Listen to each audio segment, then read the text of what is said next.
So the Southern strategy, or how the South became Republican. If you've ever heard of the Republican Party being the party of Lincoln and somehow getting to Trump, and you've ever wondered how that is, or why the South is so consistently conservative in the same way that the West Coast is so consistently Democrat, here is an overview of how that process happened. So our story starts in 1960. If you look at the results of the 1960 election, which was between John F. Kennedy and Richard Nixon, John F. Kennedy won as a Democrat pretty handily. And you'll notice something if you look closely, that is that the South is consistently Democrat. And it's worth noting the West Coast is Republican. Now, the regions of the country that we now know is solidly one party or the other weren't as consistent. They did flip back and forth fairly regularly. It's worth noting even a state like Vermont, the home of Ben and Jerry's and Bernie Sanders, going Republican. That's not unusual, but the South was solidly Democrat. It was as solidly Democrat then as it is Republican now. And the reason for that is because the Democrats traditionally were the party of the South since the Civil War, and they embraced segregation.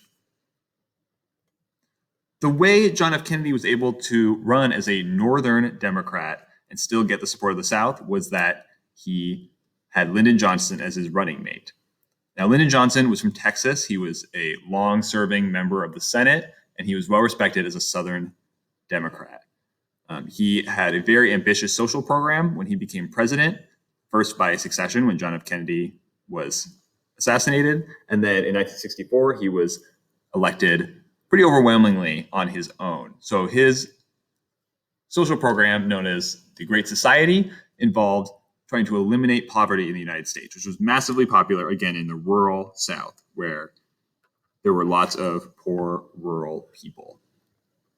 However, later in 1964, he did something that very much angered his base. He invited Martin Luther King Jr. and several other civil rights leaders to the White House, and he signed the Civil Rights Act.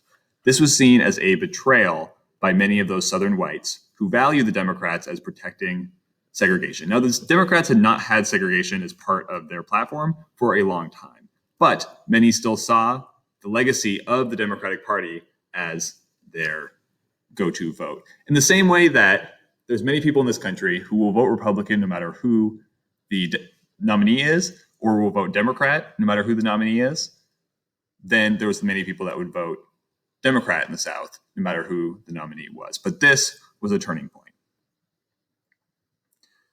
Enter Lee Atwater, a Republican strategist who was working for the Nixon campaign. Now, he came up with this idea after this happened, after the Civil Rights Act was passed, that it might be possible for Republicans to win the South, win states in the South.